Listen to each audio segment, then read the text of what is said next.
Hello and welcome to this week's episode of Soundtrack of Your Life. With me on the show this week is Angilina Stylianou, who's a coach by day, helping people with things like limiting belief and confidence to help achieve their goals in life. On top of that, she has a big passion for all kinds of music, as you'll get to hear or watch in the show. You'll see her great energy and enthusiasm come through, and it was a really enjoyable conversation full of points that were some were quite poignant, but some was really good fun, and it just made for another great episode for you to enjoy listening to or watching. If you're new to the show, then you can sign up to be a guest on one of the links that will be in the description somewhere, as well as check out the other replays of the other guests that I've had on the show on my YouTube channel, Inner Peace Walker TV, or on all major podcast platforms. So enjoy the show and feel supersonic.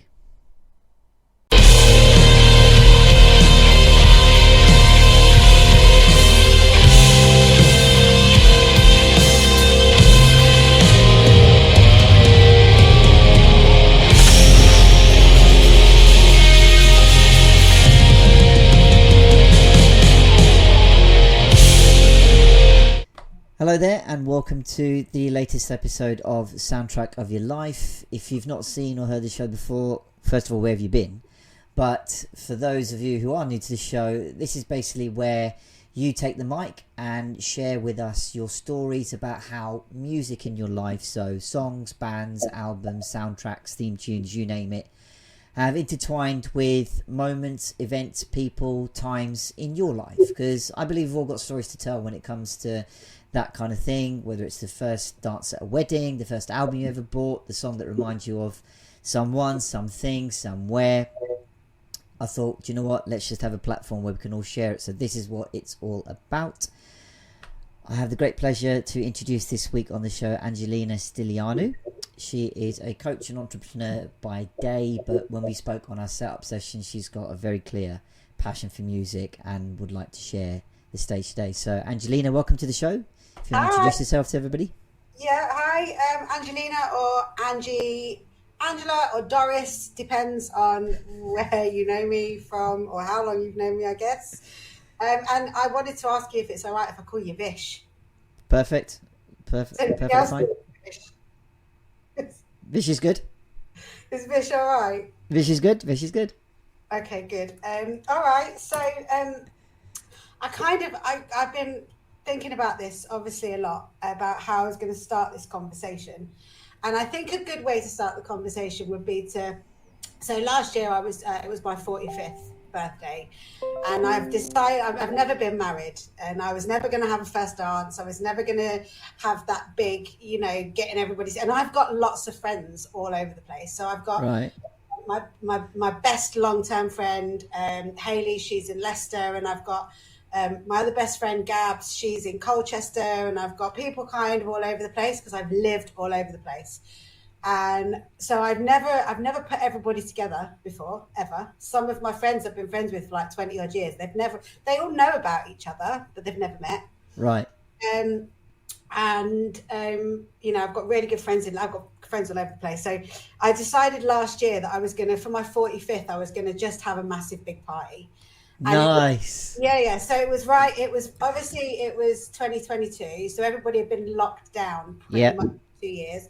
And my birthday's at the end of January. So it was kind of like the first opportunity for everybody to actually come back together.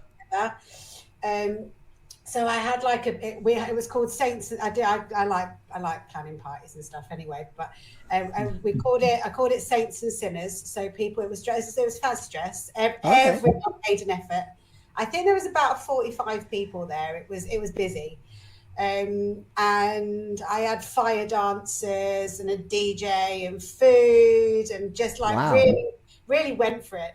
But what I did was getting to music, that's where we're getting to. But what I did is the DJ is a really good friend of mine locally. His name's Andy. We spoke quite a lot leading up to it. And what I did is that I made sure that for all of my best people that were there, or my people that I love, everybody that was there I love, but I made sure that everybody had a specific song. So I made sure that through the whole night, every single person that was in there would hear that song and go, oh, where is she? I've got to That's find my her song. So I did that. I did it for everyone. Like my best friend Hayley, we both call each other Doris. That's where my nickname came from. She's my Doris. I'm her Doris. And why Doris? It's a southern term, so a lot of guys call their women their Doris, don't they? This is my That's Doris. true. That's true. Yeah. So she's always been my Doris, and I've always been her Doris. So as I started to meet and mingle into her friendship circles, she's always introduced me as Doris. So it's just kind of stuck. I know it gets confusing. It gets confusing, but yeah, we've always called each other Doris. So like our song, the song that reminds me most of her is "Charming Man" by the Smiths. Oh, nice. Yeah. So it's just her song. As soon as I hear that song, it just like absolutely just makes me think of her. I think it is her favorite song in the whole world. But for me, what reminds me of, so when we first met, we worked together at a mortgage company in Leicester. Right. And we're nothing alike. Okay, we're complete polar opposites. Like she's tall and blonde and slim and stunning, and I'm short and dark and like. Are you? Yeah. I'm Cypriot, but this is not my natural hair. So we're polar opposites. Okay. I was just like, I can't stand her, and I don't think she's standing me either. She was like, oh man. And we got sat opposite each other at work, and it was back when Cha Cha Slide first came out in the charts. Remember? So my son will have been about 3, so it's got to be like 23 years ago that Cha Cha Slide was out in the charts. And it used to come on in the background in the radio, and I'd be like dancing to it across from this time. And that kind of started us talking. And I used to dare her to say things on the phone when she was speaking to people. I'd be like, see if you can slip Fairy Muff into the conversation. And do you know, like things like that. And we've been best friends ever since. Like she's. Yeah. Oh, to hear that conversation when that got slipped in. Well, I think people are just really stunned on the end of the phone because they're just kind of like, did she Fairy Muff, or am I imagining things? You know? He's like, I know this is a customer service, but I didn't think it'd be this kind of customer service. But yeah, so I think for Hayley, for Hayley, it's like Cha Cha Slide, but we also love Jubel. Okay. I'm trying to think what it's called. Kept my phone out so I can check because Good idea. I can go into my my tunes thing. Wait 1 second. I love that you've got like that set up on your phone already. That you can go, wait, let me just scroll through. That's the beauty of it, you know. That it's something I mentioned on show with other people that, like, you know, beforehand, if you liked an album or a band, you had to invest the time in it. Something like, if the album is out, you got to go find a shop that sold the album as a single, go queue up for it, or whatever it might be. But nowadays, like, literally, if you think of a song or a band or what is that, literally everything is on your phone, all the whole discography, everything, man. It's crazy. It's so much better. I mean, I've got right, so let me tell you my playlist, right? I've got my here we go. Right, so I've got like loads of random shit. It's like Acoustic Chill, Amy Winehouse, Angie Stone, Bryan Adams, Foo Fighters, Dave Grohl, Phil Collins, Beautiful South. There's a mixture. Then I've got absolute faves, chilled, faves 1, faves 2, fucking best ones, best house music. It goes on and on. Very fucking best ones, absolutely best upbeat ones. Do you know, that's what my playlists are like. I can't find the Jubel song, but it's in there somewhere. I should have made a note of it. But they're mine and Hayley's songs, and I don't know. I know that Cha Cha Slide came out 23 years ago because I know that's when me and Hayley first met, and it's weird because music can just invoke the most passionate thoughts and feelings from your past, from your present, and I think it's just an amazing thing. It's an amazing thing. 100%. And look, that's half the point of putting the show together, because even though for some that may struggle to articulate their name, so if you ask them on the spot, what song reminds you of a person or life, or what was the last song that made you feel X emotion, they might they might struggle for a bit. Yeah. And those are people that may go, well, I've never actually thought that the two link together, but ostensibly, well, they do, right? You timestamp a song that came out 20 odd years ago, but instantly it was like, oh, it's the time I met my best mate at work. Yeah. And songs are such that they come out in times of the year or times in our lives where inextricably the year itself, anything else could have happened, some majorly world event, some news event or whatever, but that was when that song came out. Yeah. And you might have heard it for the first time, and you link it. So that's my point. These stories are in there somewhere. You'll have inostensibly, I've said that word again, but never mind. You'll have linked it to that moment without you consciously realising. Let's not use it if you go, right, I'm going to take in whatever that song is. It's like, it just plays, and it happens to be there as you, forge that memory or that, association. So that whenever you hear it elsewhere, like you said, that idea you had at your party where everybody got to play their song, and instantly when it comes to that, oh, that's mine. That's what I mean. And everyone's got to have a different story to how that song links to them. Yeah. So it was the one. I made sure that it was the one song that I knew it didn't matter what everybody was doing or how drunk they were or whether they were upstairs, because I'd party games upstairs. So it was at a local bar. Downstairs I had a DJ and there was no tables, everybody was dancing and stuff, and then upstairs there was like beer pong and like various other games and food and standard stuff. Pineapple hedgehog, it's not a party, is it? But I made sure that wherever they were, as soon as that song come on, they'd come and find me for a dance, because they'd be like, oh man, so it was good. It was really, that's amazing. So how did you set that up? Did you get people to like on the invite you said, send me your favorite song, or did you know that was their song? Yeah, every single person that was at my party, I have a song with that. I have a real thing with music, like I don't know. Well, that's what we're here to explain, isn't it? Like Hayley, it's The Charming Man, Cha-Cha Slide, and Jubel.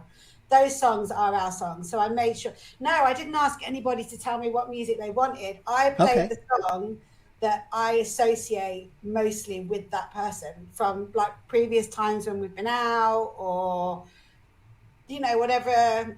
And you just sort of rely on them to pick that up. You're like, they'll know the link and why. Yeah, absolutely. Oh, wow. My friends, because I think I live miles away from everybody. Everybody's kind of all over the place, and my friends and my groups of friends see each other probably more than I see them. And like Selena's one of my closest friends. We genuinely might not talk for months and months and months, but if we need each other, drop of a hat. Yeah. And we see each other at least twice a year. We usually do like a festival. So this year we went to like a little local festival called Retro, which is like a 90s house music. Nice. No, we didn't do that this year. That was last year we went to Retro with Sam and Kayla. This year we didn't because she's getting married next year, so she's got other stuff going on. So she's saving for that. But we've done like Leeds Festival and Foo Fighters and all that kind of stuff. And then she comes up for a Christmas piss up, which she is still doing at the beginning of December. And like because when I spend time with my people, it's genuinely in the moment with those people, and we just have a laugh and listen to music. And there'll be certain songs that we always end up listening to the same songs. Like one of my really I've lost 3 really important people in my life in the last 5 years. I've lost 2 of what I would call my best friends. Right. And I've lost another really good friend at the beginning of this year.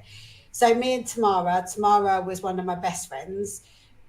She died just over 2 years ago now. But we listened to Lady Antebellum. So I lived in South Africa.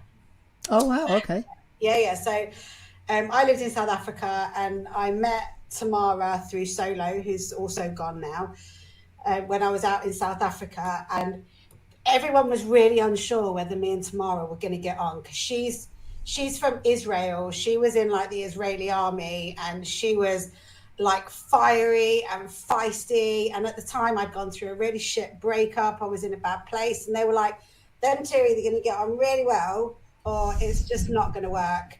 And we just like clicked. It was just instantaneous. And we used to go off into Josie and blast out Lady Antebellum. And it was just, everybody was like, this is weird, man. You too, and that music, and who'd have thought it? But that music, Lady Antebellum will never take me to anyone except Tamara. Any Lady Antebellum, it just is her. It was our songs.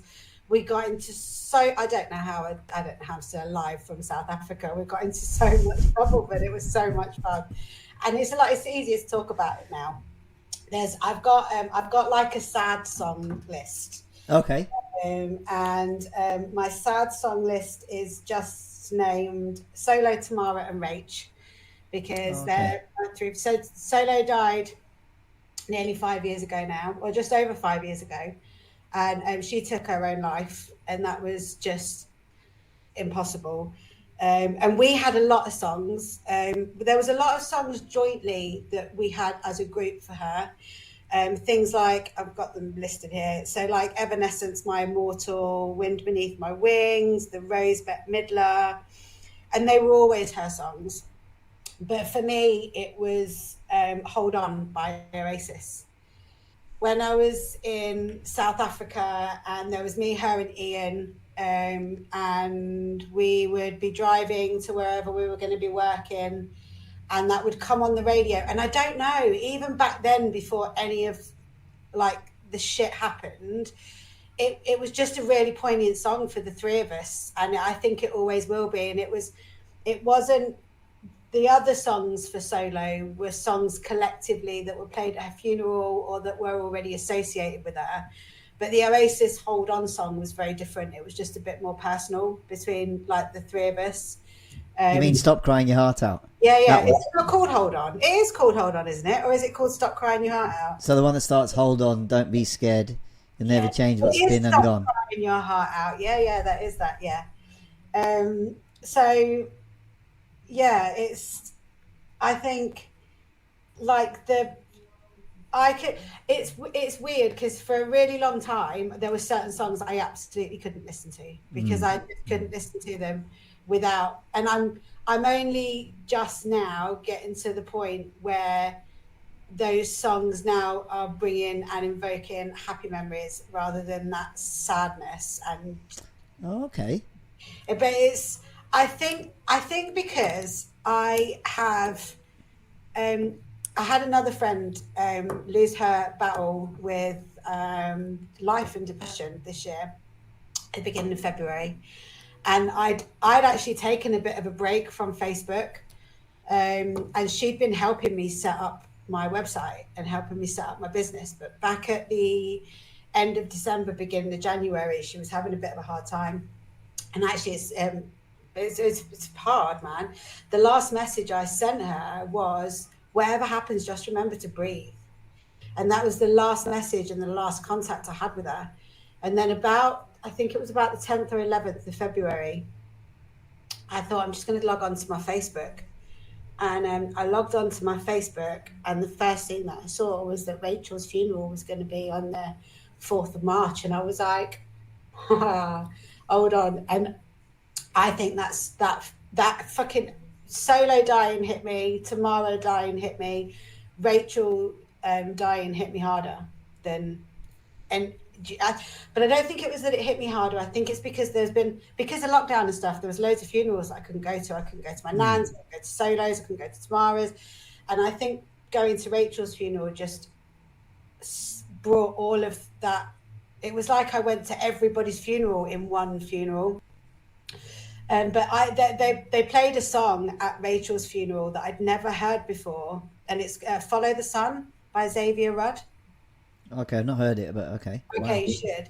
And so I used to drink like a bottle of wine every night, and quite the most normal thing. And I sat this song. It's a bit of a strange one because although it was Rachel's funeral song, if I'm having a bad day, I'll put it on and listen to it Right. because it doesn't make me feel sad. It does, but it doesn't. After I listened, they played that song at her funeral, and it was the first time I'd ever heard it. The guy's got an amazing voice. It's just a really beautiful song.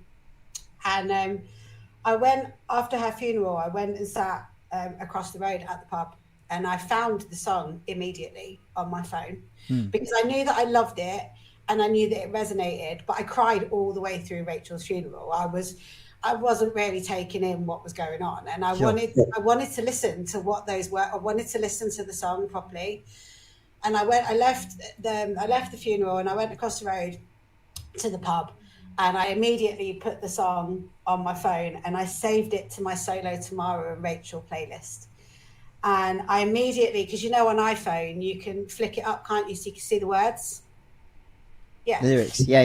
Yeah. So I immediately put my earpods in and put the thing on, and I genuinely listened to that one song all the way home on the train.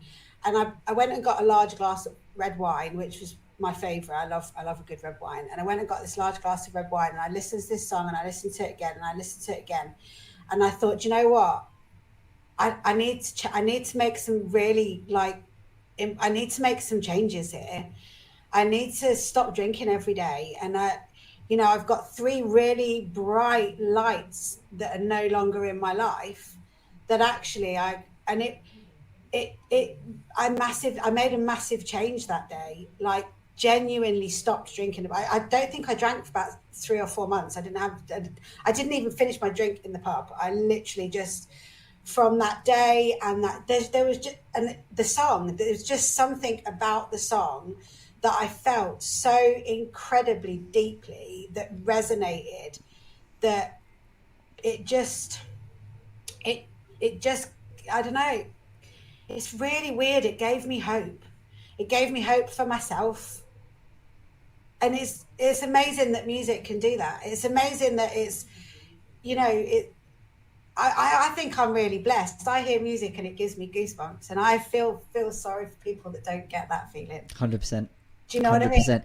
Like that when you were describing, like, you put the headphones in, you're on the way home, that's all you heard, and you automatically made a change of behavior and thought pattern from that, saying, right, I need to make changes, I'm going to stop drinking, this kind of thing.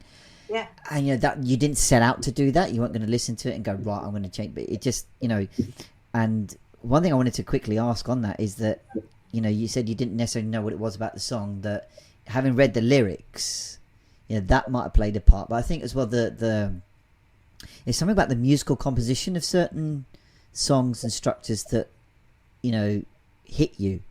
And, without going into the world of musical theory, whether it's, a piece played in minor chords or as instrumentation to reflect that, so there might be a lot of strings in the song, or whichever it might be, but I'd say it's sometimes it's just the whole package together. But it's really enlightening now, where you've taken that song from what came of a very somber, moving, sad moment to one that, like, you feel hope from it, and it's like that to me is just then an echo back to your values. So when you hear something that inextricably links to the values through a song, and hope is a value of yourself, then it's like, okay, that's the magic of it, I think. And as you say, it's going to be different for everybody, and the fact that we can have conversations like this can only hope to share it with other people, because I think as I said before, that people might struggle to articulate that in the moment, go, okay, what song makes you sad, or that you sort of pour out to.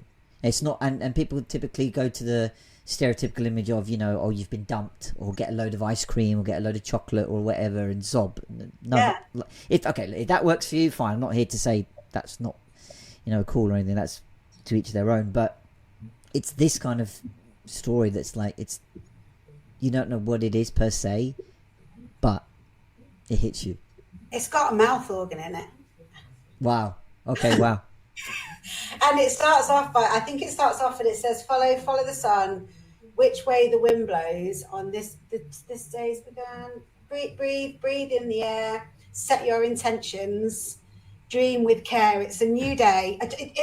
It's just, I don't think they could have found a more fitting song for her. First of all, but they probably saved my life in that song, and I don't think they'll ever know that, because I think, and I don't want to say too much, because there are going to be people out there that are going to hear this, and these people relate to them, and it's a very personal experience that they've been through, and it is.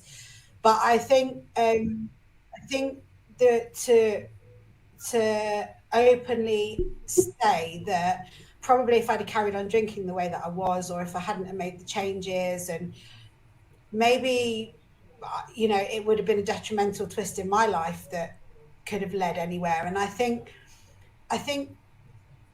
that particular song at that particular minute, at that particular time, was the worst possible experience for that family to go through, and her friends and her children.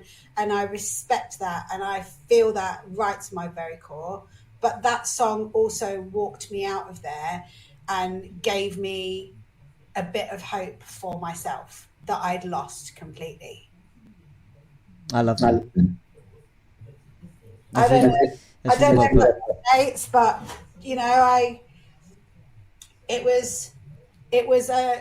don't get me wrong, the months coming after Rachel's funeral were incredibly difficult for me. There was, I think, because my nan died in 2020, and I was really close to my nan. I lived with my nan.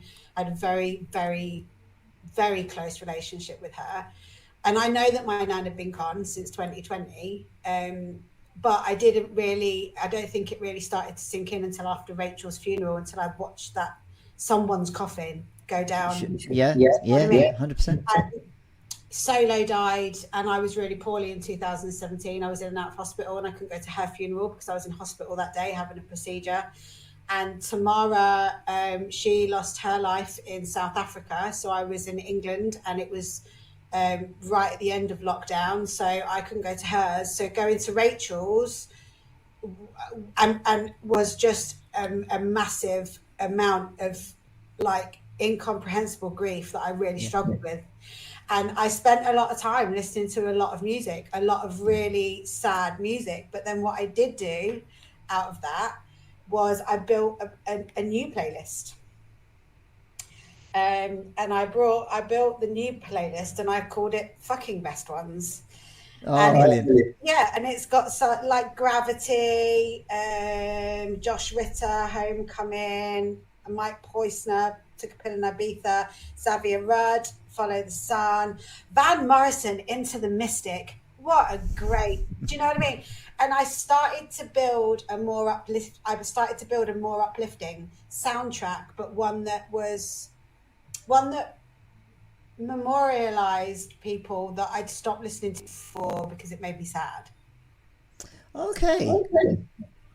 So you were kind of able to turn around that state of, as you say, what we were saying before, like sadness, into that sense of hope. So it's no like, okay, I don't have to listen to music to still be sad for them. I can use it to create a playlist or songs that actually now are inspiring or kind of remembering them in a nice way. Yeah.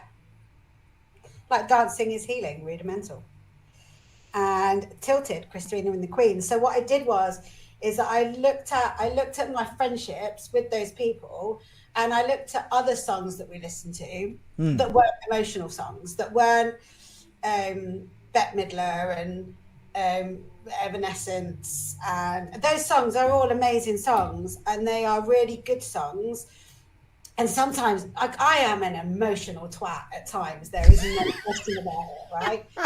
Honestly, I can be so emotionally stunted at times. It's insane. But other times I really struggle to cry, and I need a good cry. and I Okay.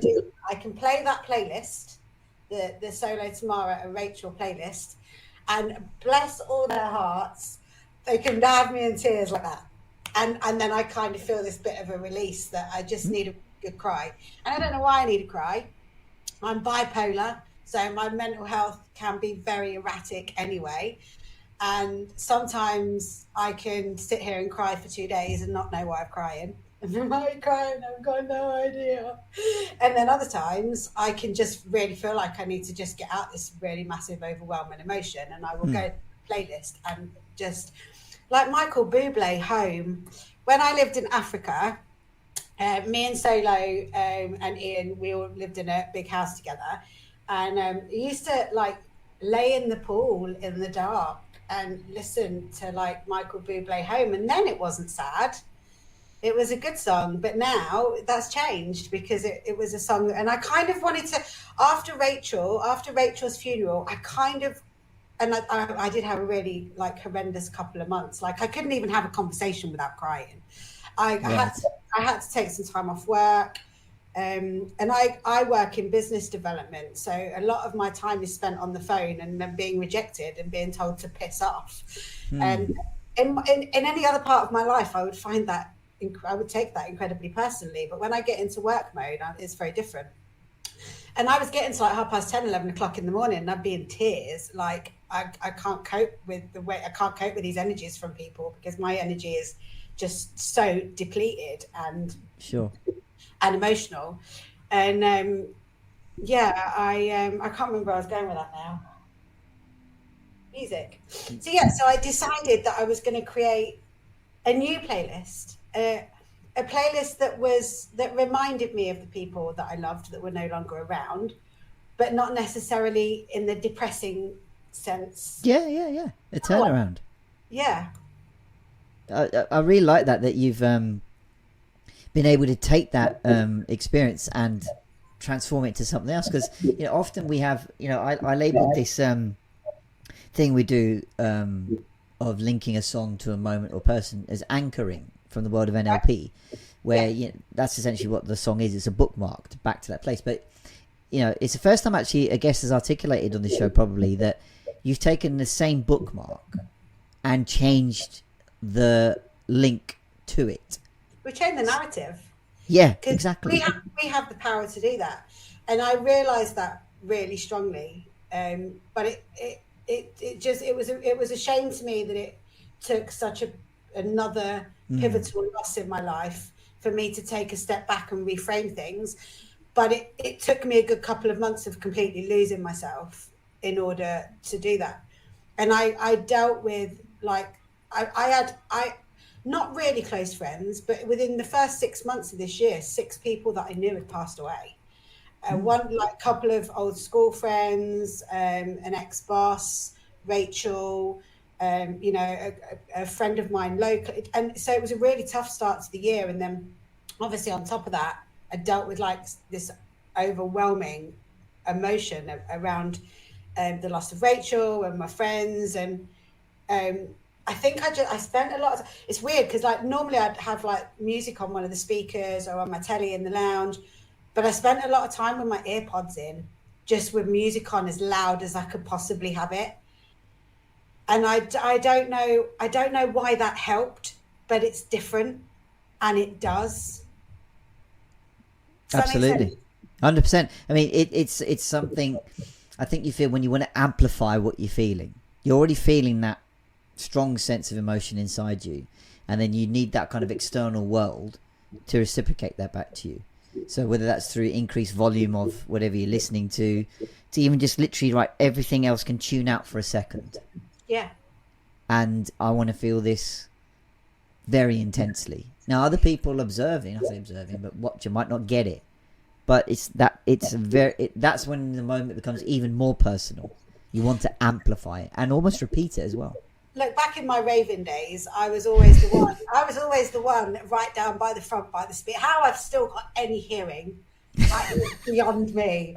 Because do you know what I used to love when I think the last time properly I went anywhere that was remotely reminiscent of like the mid to late 90s was 2000. No, when was it?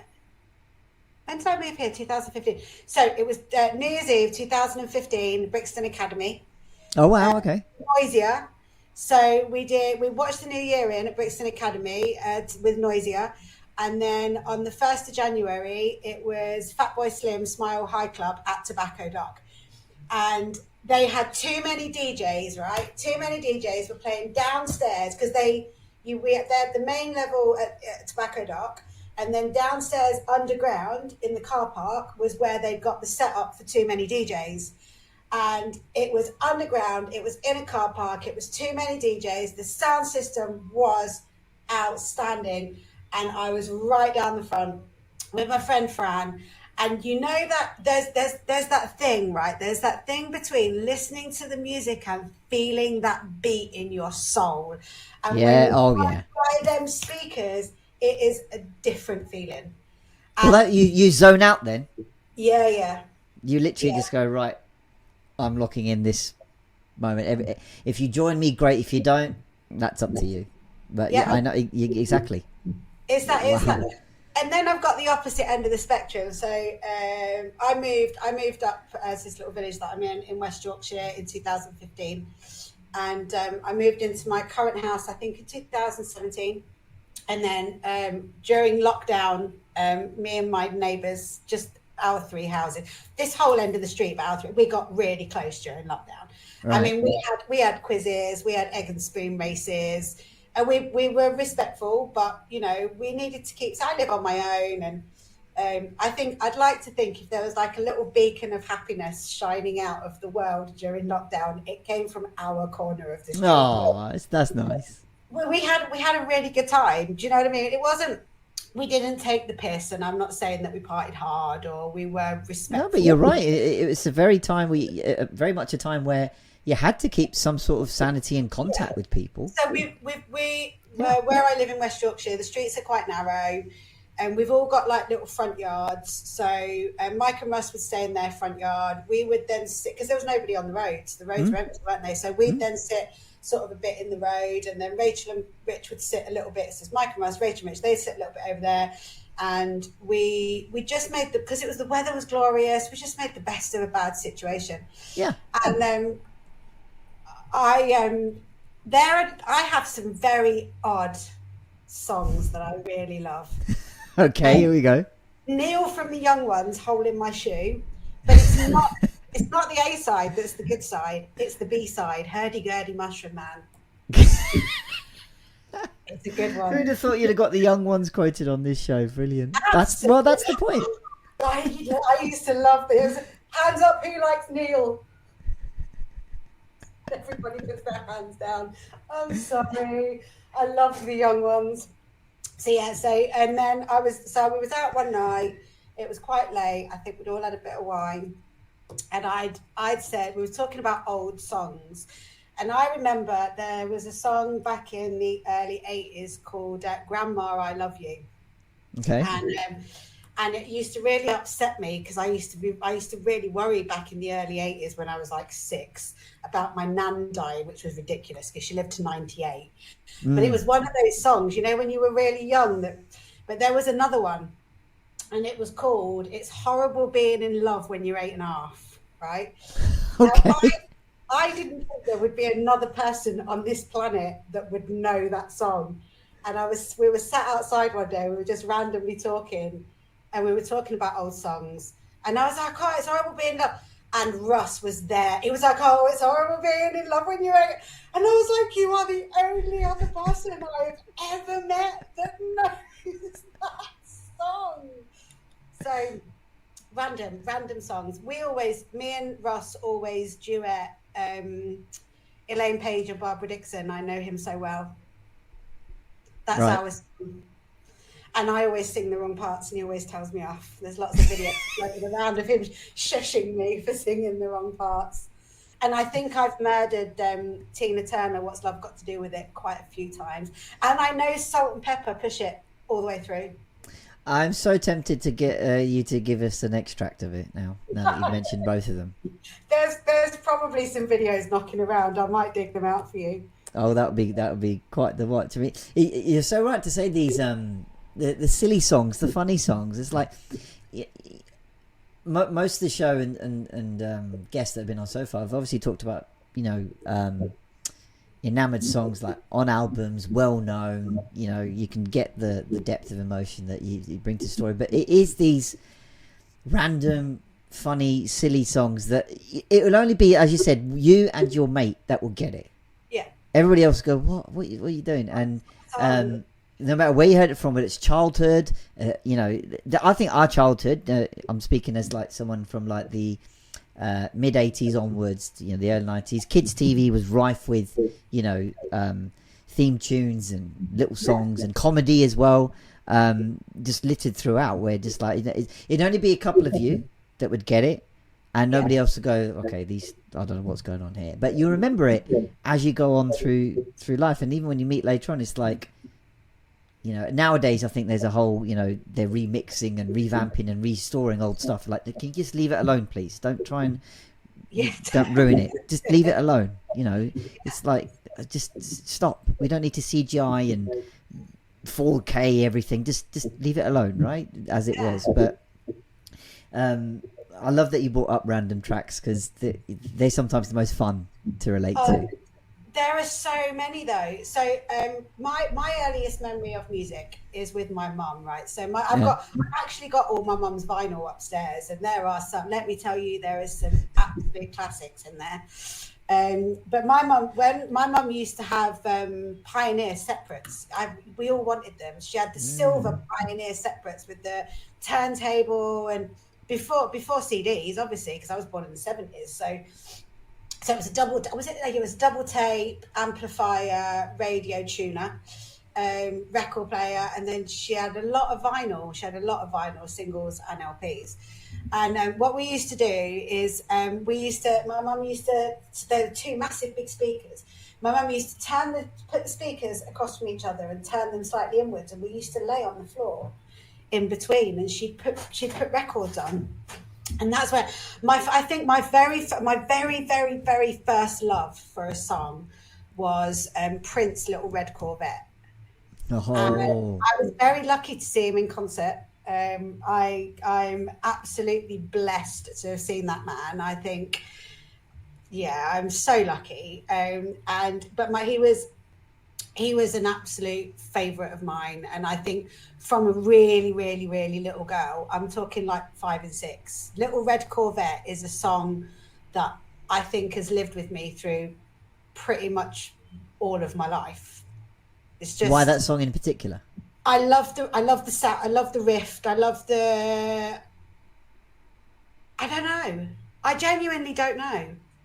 I don't know why that particular. I mean, I love all of his songs. You know, I've got some of his albums framed upstairs on the wall, and you know, I don't know, just that song. It's really weird. There's I've got loads of songs like that. Loads of songs that just for some reason there's just something about. I think it's everything about them. I think it's the guitar. It's the chords. It's just something. I think there's probably more if I really, really thought about it. But I think there's probably about 10 or 12 songs that I can't tell you why, but I just feel them to my very, very soul. Wouldn't it be great to try and articulate that? But as you said, it's like, God, where do you start?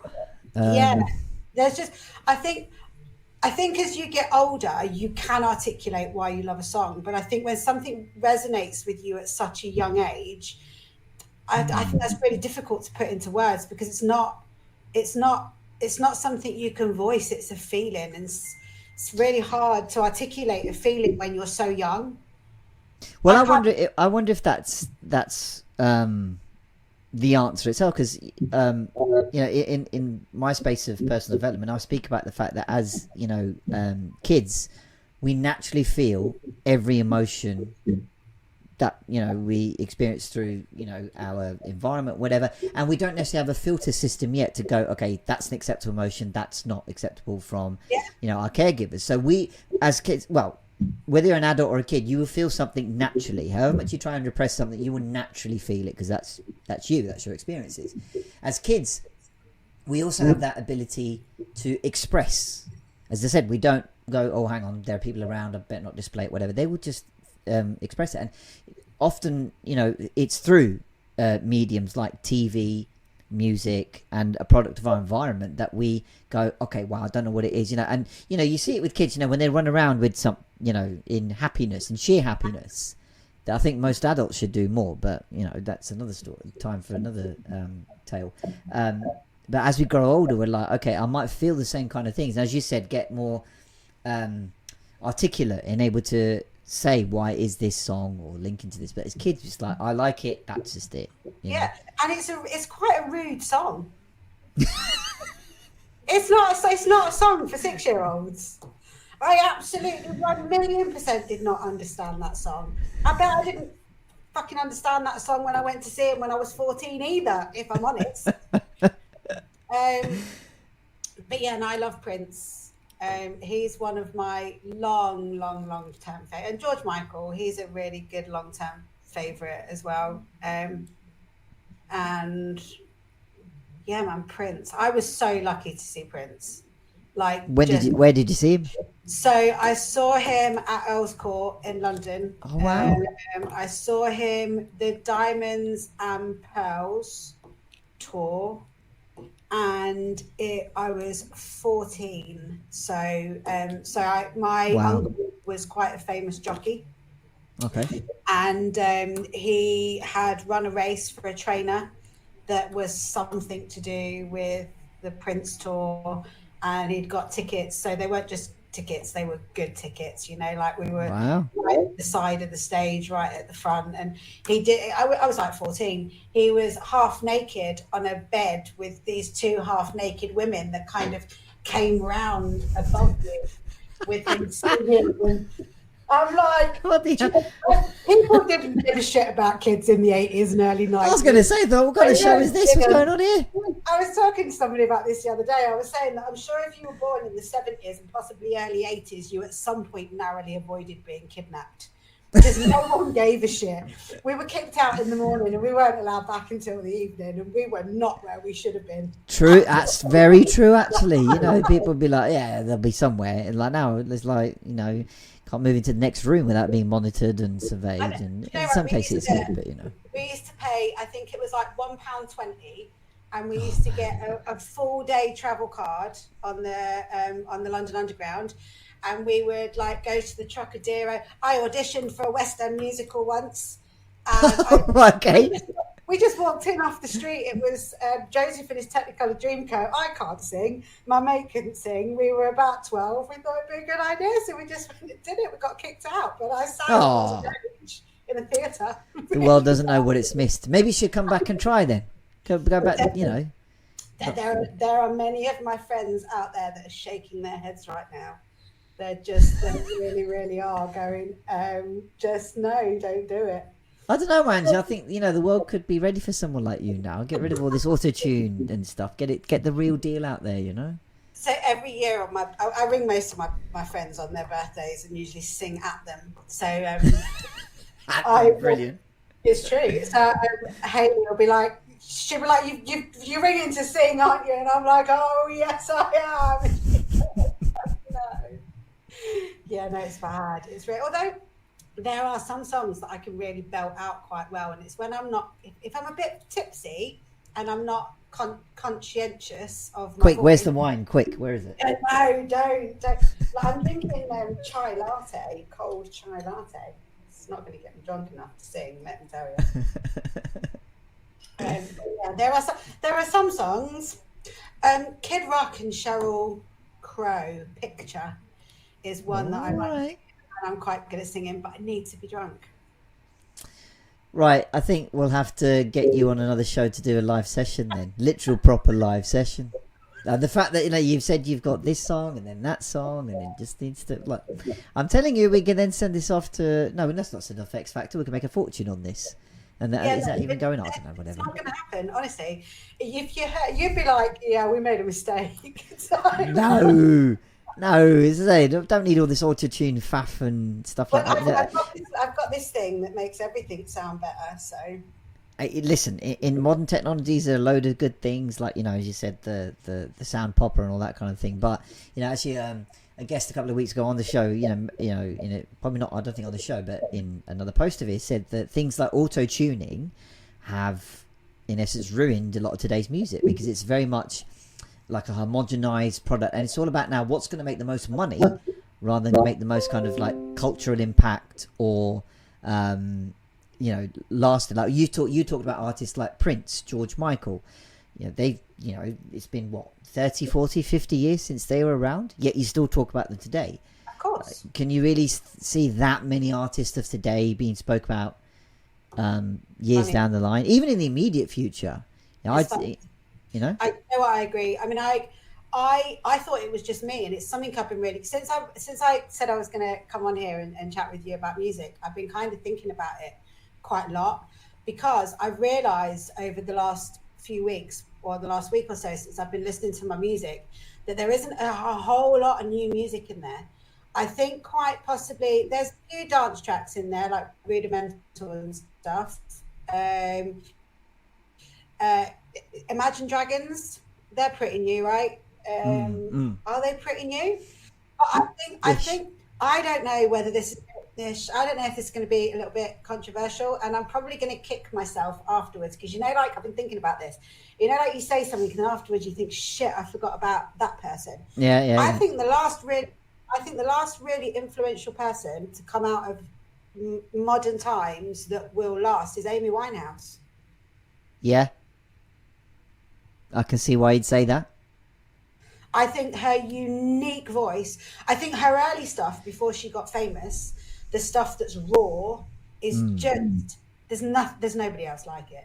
Her blues, her passion, I think, and I like Busted. I've got my someone's got to.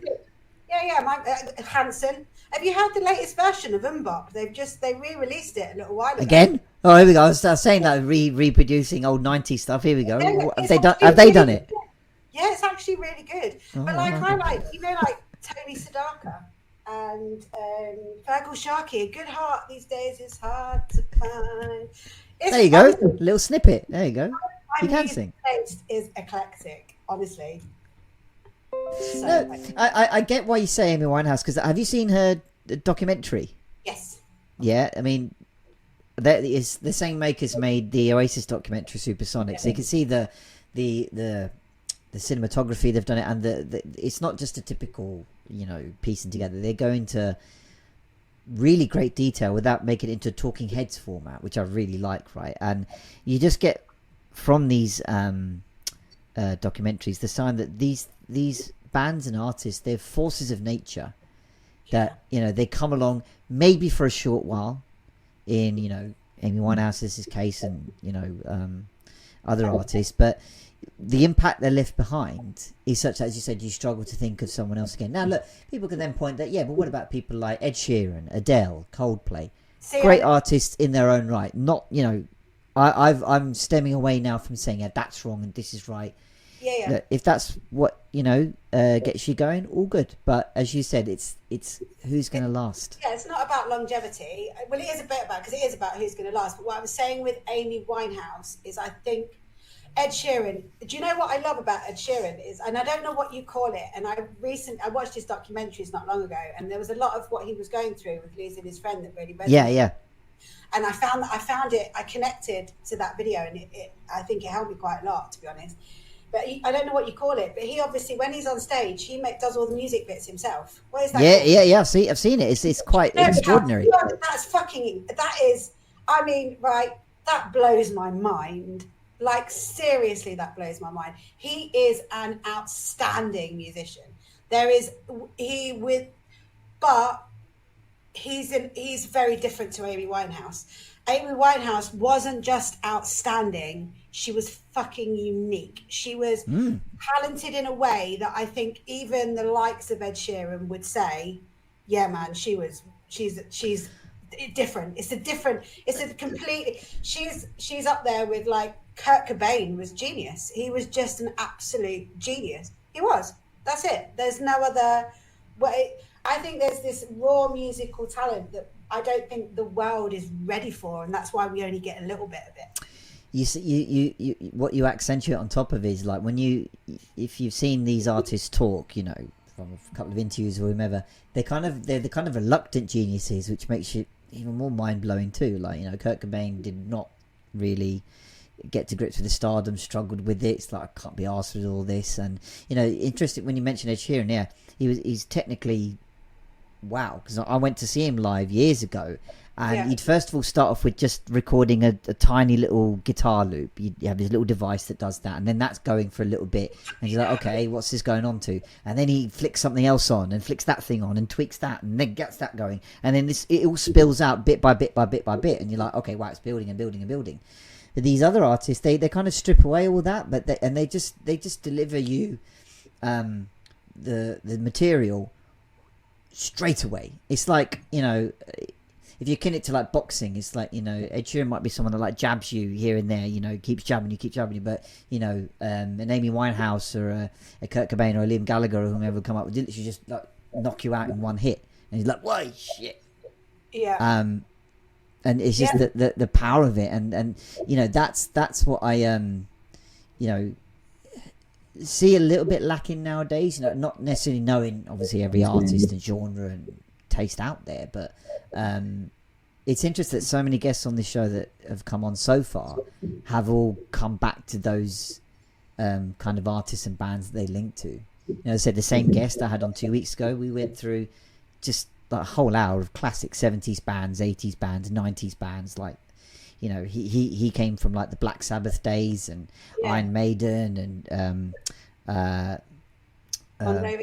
Judas Priest, all this stuff, you know. So it's like, that's what I mean, the classics that still come on today, you know. See, I love Adam. So I was a big fan of Adam, man. I had the hots for him when I was about 9. And weirdly, Billy Joel as well. I was obsessed with Billy Joel. I remember my mum bought the Billy Joel album on tape, and I didn't get it, and I was pissed off with her. I was fucking furious. Honestly. But then, like, equally, I loved Tiffany, you know, like all the time. But Renee and Renata, Saving All My Love for You, and I'll Shut Up in Your Face. There's some absolute corkers out there that I'm pretty sure everybody's forgotten about. You need a reminder. You need like a cranky 70s and 80s songs that everyone's forgotten about.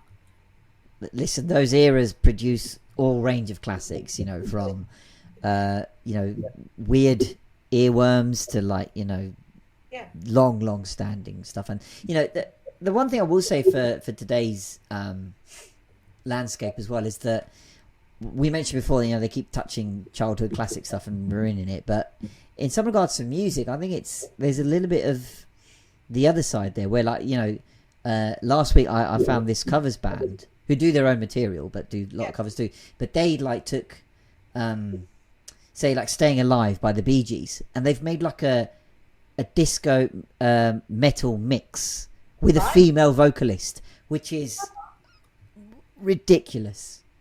Yes, that was it. Yeah, it still retains the disco feel, but they've just thrown a whole load of heavy metal guitar in and a female vocalist who just like explodes off the mic. And they've done it with a few, you know, classic rock songs and stuff, and it's like, okay, whoa. There's definitely room out there for something new. Yeah, 100%. I think you know, I love Heart, When Will I Get You Alone. I can't even begin to. I mean, you can, if you went through all the stuff. I think there's about 20,000 songs in my phone. I think if you started it all and listened to it all, there's a bit of Chris Stapleton in there. Definitely loads of Dolly Parton. I'm a big fan of Dolly. Kenny Rogers, Johnny Cash, absolute legend. Rudimental. My music, the music. People are like, what music are you into? Well, fucking all of it. What do you mean all of it? All of it, all of it, every single bit of it. I think every bit of music, even the stuff that you don't like, brings something. Because if you don't like it, it teaches you what you don't like, and then why don't you like it? Okay, because that's fucking important as well. It's a great point you make. That's a very great point. I think people don't think about that. Well, I don't like that music. Well, why don't you like? I don't like heavy metal, but it's not because I don't appreciate metal, because I do appreciate metal. But I've got a bipolar brain that's really loud and noisy, and heavy metal for me, it's not that I don't like what it represents. It's just that that's far too intense for my brain. But then some days, so is house music, and like D&B and like bounce and all that kind of stuff. But on the right day, I'll listen to it. And I think that even the music that we hate has got a place in our life, regardless. We just don't realise it. It's a really well made point there, because I think, and I used to be guilty of this as anybody, about it promotes that music snobbery in you, and that snobbery actually links to what I ultimately learned about self-worth. Now, I've mentioned previously on the show that when I got into the music that I'm in, which is pretty much classic rock bands, it was in my formative years, probably early teenagers. So you're trying to look for that kind of validation from other people, find like-minded people, so you get that unity with someone else gets it too. Like when you found someone that knew about that it's horrible 8-year-old. Yeah. When you found someone someone else gets it. But when you're surrounded by others that are more into like your hip hop and R&B and all this kind of thing, and you try, I was trying to get them to like my kind of music. You'd share it and you go, I'm really into this, and you just get, a load of looks, or just it's too loud. And then you would take that as a judgment on you.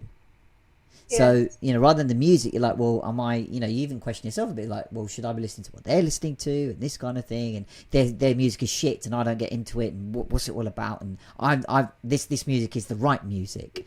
But as you go on and you learn a bit more about yourself, you're like, do you know what? You can still retain the fact that, okay, you might only like subsets of music, but as you said, the stuff that you don't like, first of all, it's okay.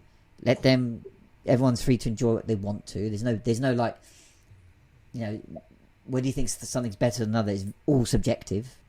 So even if you don't like it, as you said, there's like, well, okay, like you said really well before, that at least you now know what you don't like. Yeah. And that's also underrated.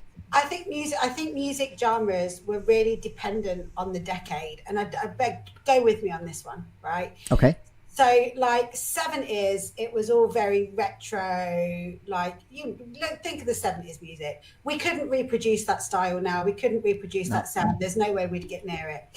The 80s was absolute pop music. It was popular music. It was all da-da-da-da-da. It was ballads. It was Duran Duran. It was Wham. We couldn't reproduce that. And I don't care what anybody says, the early 90s for me was the best R&B that was ever produced. TLC, Creep, all that era, Ashanti, Foolish, like all the early 90s stuff. And then mid to late 90s was when house music really hit. And I don't think we'll ever reproduce house music like we did in the 90s. We'll get good stuff. There is good stuff coming through without question. But it was vinyl. Vinyl sounds so different. It's absolutely still does. It's amazing, and it's all CDJs now, and it's much smoother mixing, and you've just lost that intimacy with the vinyl that you had before. And I think I'm not fickle. I think people might say it's fickle. You're fickle. You like one thing and then you like another. I don't. I've appreciated what is being achieved in the music world at the time that it's being achieved, and I've kept hold of what I've loved, but I've grown with the music that's out there at the time when I think it was at its best. I'm so lucky to have been born in the 70s, because I think we had the best. I think we've had the best spectrum of music so far. Yeah, and to obviously be like today, you can as we mentioned before, access it. But when you're there living it live, it must have been something else completely. Yeah. As I said, I was a relative latecomer to my kind of music. It was the sort of probably late 90s, early 2000s that I started to pick up guitar band music and stuff like that, which is probably when it started to just start turning away from it, if you will. But I can't like to when you see these documentaries, you know, that outline, you know, what it was to be in that era, you just kind of, even though you were in it but didn't live it, you're like, okay, wow. So I can say with a lot of relative certainty that, like, okay, the mid 90s, we were the place to be. We hit, in England, we hit that kind of sweet spot of popular culture when music, politics, sport, all these things just came together for a very brief period that we're just like, right, we've actually nailed this. Yeah. And then, you know, things went their own way. But, you know, we've not seen a movement since then, I don't think.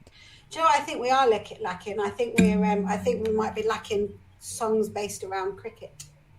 Cricket? Yes. Well, before I do anything like this, I always like to have a bit of a snoop around people's Facebook profiles, and I see that you're into cricket.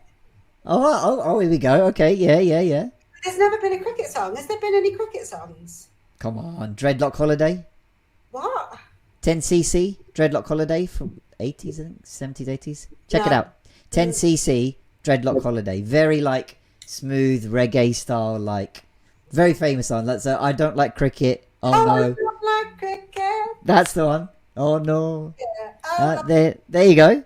Then, okay, not exclusively about cricket, but immediately when you think of a song interlinked with that, because that's very much used as, like, if anyone talks about the West Indies footage, because it's obviously got that reggae beat to it. There's a brilliant documentary about West Indies cricket called Fire in Babylon, which mixes all kind of music, because it, you know, in the West Indies, for example, they grew up around the sentiments of Bob Marley and you know, artists like that would fuel them to, you know, the heights they went to. When the cricket was on the BBC, you know, they had a very famous theme tune to obviously their radio coverage, but then later went into TV coverage.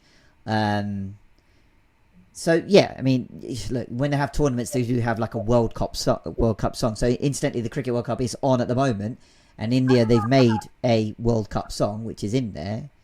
It's the kind of generic Bollywoody style of today. You know, to each their own, but you could remix Dreadlock Holiday. That'd be quite cool. Do you know what? I'm really gutted that I've not even touched on. I didn't see Bob Marley, but I've seen the Wailers, and I've seen Ziggy Marley and Shaka. I went to an open air concert in a massive big bull ring in Palma in Mallorca, and it was a 2-day reggae festival, and I was 17. I was living in Magaluf at the time. Yes, I'd been 17. And I saw the Wailers. Yeah, it was mint. It was. I absolutely love reggae music. Big fan. There must have been 2 of the most chilled days you could experience, right? Everybody was really stoned. And my then boyfriend had a wifey, so I was. Well, yeah, it was brilliant. It was really. I think. I can't remember. It's all a bit vague. No, I'm really joking. It was really good 24 hours. Yeah. Do you know what? I'm not a nightclub person. I used to be. I lived in Magaluf for quite a long time and worked in quite a lot of clubs and partied quite hard out there. But I much prefer open airs. I like open air. I much prefer festivals and being in a field and listening to music and being surrounded by. I get really bad anxiety, and if I didn't have to leave the house, I would quite happily never leave the house. I get really anxious about traveling and all sorts of things, but put me in the middle of a field with 20,000 like-minded people with some good music, and I'll happily just sit there all day and listen. And I'll need escorting out, and I'll need some support. And there's only a few trusted people that I would go with that I know will look after me if I freak out and have a meltdown. But yeah, man, I love the open air thing. I'm not a fan of being sort of inside. Nightclubs have never really been a thing for me. But yeah, I do love. I love a good festival. God, we've been talking for ages. Do we need to wrap this up? I was looking at the time. It's like, you know, I don't mind if we go over a little bit, but you know, I always say leave the audience wanting more. I'm aware. Well, no, I've always got the idea that, like, look, let's get you back on the show. You know, if people enjoy it and you know the guests enjoy it, let's have you back on. I would love to do this again for sure. Look, and Angelina, thank you so much for being on the show. You know, I've probably got loads more to chat about, and we'll definitely get you back on the show at some point. Do you just want to give a shout out to people where they can find you if they want to find out more, get in touch with what you do, all that kind of thing? Okay, so are we gonna hop on to? Yeah, so for maybe those who are watching or listening as like a few days after, we're doing an after show on our Instagram channels, which is something I do with the guests or offer the guests every time we record the show on the Monday. So we'll be hopping onto that, and I do that with the guests each time they come on this week. So we'll catch some of you on that platform in a minute. But as I say, to wrap up the show, if you just want to let the guests know like where they could find you to, maybe chat more or find out about what you do as a coach and all that kind of stuff. Yeah, so you can find me at the Soul Diadem, as in if I say Harry Potter, most people get it because it's a big thing, the diadem in Harry Potter, but it's obviously the, and then Soul, Soul, and then Diadem, Diadem, blimey, sorry about that. Yeah, I just pop over and give me a like and drop me a message. I'm going to start putting some lives up anyway. I'm a little bit more back on track now, so I'm just sort of getting myself back out there, and this is what I needed to get myself back fired up. So thank you for inviting me on your show. It's been awesome. Not at all. Pleasure to have you on board, and as I said, we'll definitely do this again soon, and we'll catch you all on the next episode. Thank you so much for checking out this episode of Soundtrack of Your Life. Please do like the video or podcast, comment with your thoughts below, subscribe to the channel, and sign up to be a guest on the show. Feel supersonic.